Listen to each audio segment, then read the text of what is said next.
For more on the suspension of 6 Secret Service members over the attempted assassination of Donald Trump last year in Butler, Pennsylvania, I'm joined by our Nicole Sganga. Nicole, what do we know?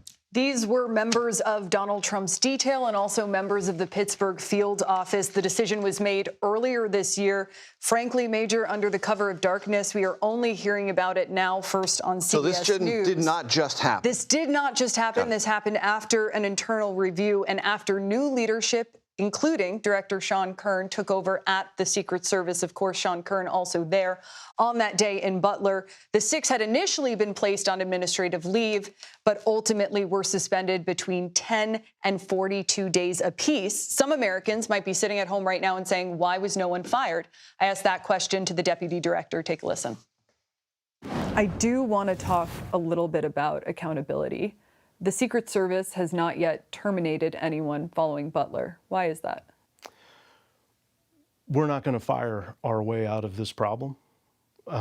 We are laser focused on fixing the root cause of the problem. Anyone but going to demote them. All 6 have been placed in roles, Major, I'm told, with less operational responsibility. All week, Nicole, we have been looking into the details of the big law signed by President Trump last week. As I understand it, Secret Service gets a very big allocation. $1.1 billion, Major. And just to put that into context, that is more than a third of the annual operating budget of the Secret Service. I also asked the deputy director about that. What is that money for? How critical is that? It's tremendous, really. $1.17 billion. And we can use every penny of it and then some. I'd say the largest thing that we're going to be able to accomplish with that money is really revitalizing our training center. We have a tremendous facility, one of the few law enforcement organizations in the country that has their own dedicated facility, but we can do a lot better. We're going to spend a significant amount of that on creating a realistic training environment for the men and women. And Major, today, special agents who train to protect the president at the White House train at a grassy knoll that is supposed to look like a White House mock-up.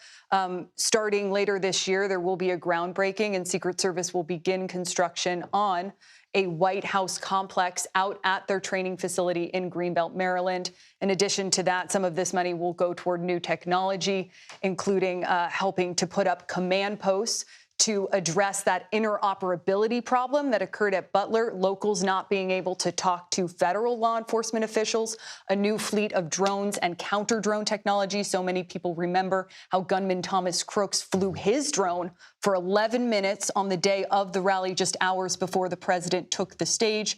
In addition to that, signing bonuses because, of course, recruitment and retention becomes a big problem heading into 2028, a busy campaign season, and the U.S. Olympics. Vital details, as always, from Nicole Sganga. Thank you so much.